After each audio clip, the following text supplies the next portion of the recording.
best success strategy is the consistency. The student should study on a regular basis irrespective of the number of hours. Strategy was to begin early, and I divided my revision into three phases. Phase 1 being the complete syllabus, phase 2 being solving the problems I faced in the syllabus, and phase 3 being the re-revision, doing the syllabus again. All I did to acquire this result was hard work with smart work. To get good results in your board exam, you need to divide your time accordingly.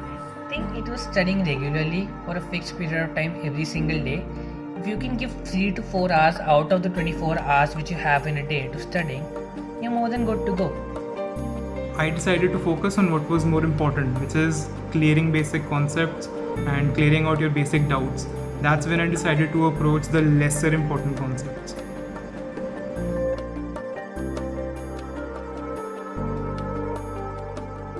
Examination stress is something which is very common. I don't think any student is immune to it. So on days on which I felt like the stress was getting to me or I simply did not feel like studying, I would not. If I did not feel like studying the entire day, I would not study the entire day. I would go start a new movie, I would hang out with friends, I would watch a new series, basically anything to get done. I consider examination stress to be natural for a student preparing sincerely for the exam. Therefore, I just take some time off, go for a walk, or listen to music to regenerate my mood. Whenever I felt stressed out in grade 12, I reminded myself of two things. The first being my reason for taking up sciences in the first place. Everyone has a reason for taking up science, or any subject for that matter, and if you remind yourself of that reason, I'm pretty sure you'll feel more motivated to study. And the second thing is that it's support from my own father actually. The fact that competition is something which is used to hypnotize small minds. So I'd recommend you to focus on yourself whenever you feel down instead of comparing yourself to others. Because ultimately, all that you're doing is for yourself, not for others. Dealing with stress was playing video games when I was free and exercising. Stress is something that no one in this world can avoid, but more of it is released. Every student knows what examination stress is, but the stress you have in a board class is different. And it is must to overpower this stress to achieve a good result. Some tactics I follow to de-stress me were giving time to my hobbies, spending time with my family, and for the study part, I used to revise everything taught in the school on a daily basis. Everyone has their own way to handle examination stress. Some of us get this stress by doing our favorite hobby, yoga, getting some sleep, or talking to our friends. For me, getting some sleep helped me handle my stress.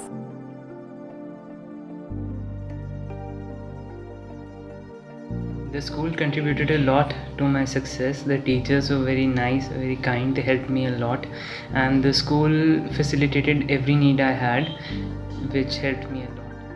I feel that our school is the best. The quality of education, great faculty, and a competitive environment cannot be created anywhere else. For me, the school examinations were more important than board examination.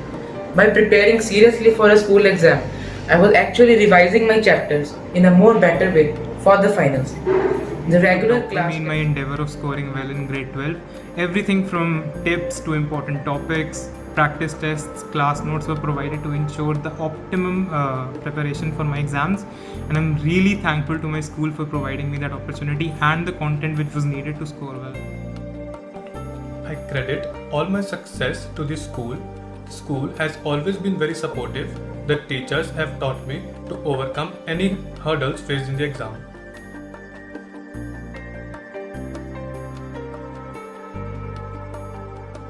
Apart from the school hours, I made sure that I devoted at least 6 to 8 hours every day to my revision plan. My timetable varied a lot. I used to study as and when required. I went Frankly on speaking, I didn't follow any timetable. Instead of following a daily timetable, I used to set weekly goals. By the end of week, till Sunday, I was able to complete my weekly goal and then again set a goal for the next week. On a weekday, my study time averaged anywhere between 7 to 8 hours with 6.5 to 7 hours of sleep, and on a Sunday, my study time went up to 8 to 9 hours and with on an average 8 to 9 hours of sleep as well. So my timetable was pretty arbitrary at any given point of time. You can say I did not even have a timetable. I would literally do anything I wanted to while squeezing in studying. Like, I knew I had a fixed amount of time to dedicate to studying every single day, and I would do it howsoever I wanted it to without compromising on other things that I wanted to do.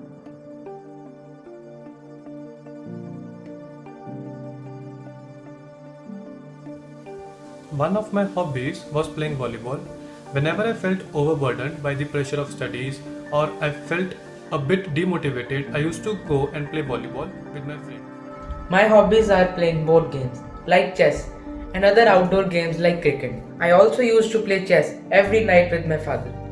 These games de-stressed me and relaxed my brain. Okay, so I have a lot of hobbies. I like sketching, I like painting, I like gaming a lot, I like reading too. I have a lot of books at my home, and I'm a big cinephile. I have seen a lot of movies. I finished almost all the good series there are to watch, and I still used to get time for all of it, because if you see mathematically, there are 24 hours in a day.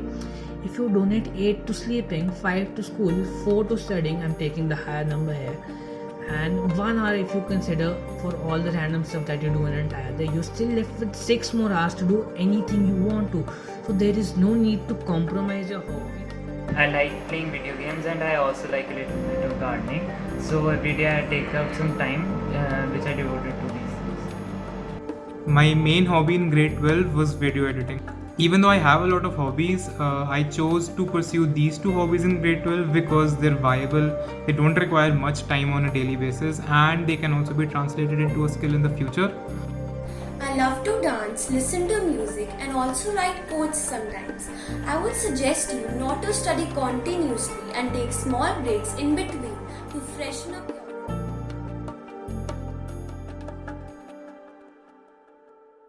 I don't think I faced any challenges whatsoever. The entire journey was pretty smooth for me. I just glided through all of it.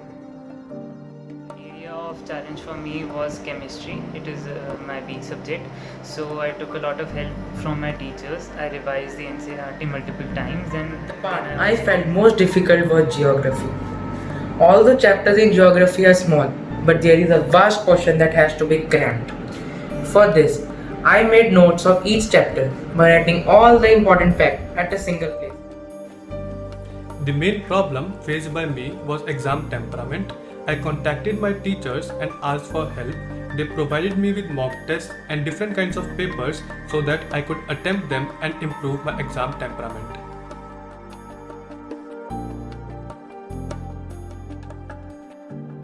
Students should remain calm during their board exams. They should meticulously prepare for their midterms and for the pre-board exams and consider board exams as just another exams. start their revisions early and do not take a lot of stress while revising. Here I have 3 tips. My number 1 and most important tip being that you should always be in contact with your teachers. You should never hesitate, you should never, and I mean never, spend hours on top of hours on one single problem purely out of pride or ego. What I realize that you're stuck on a problem, you should give yourself 15 minutes. Start a timer on your phone or whatever means you have of tracking time, and you should give yourself those 15 minutes. Lock yourself in and try to figure that problem out. If you're able to solve it in those 15 minutes, it's fine. Much time that way. And my third and final tip is that you should have a dedicated study space. Do not study on your bed, do not study on the couch, at least try and avoid that. Number 1, never ever cram. Cramming is never right. Try to understand what's happening in the text, how the thing works, what's the behind the scenes of it. Number 2, work on English. English as in English the language and not English the subject. Now this is a tip which is helpful for all 5 subjects, because to get good marks, you'll have to be able to frame your answers nicely. Like,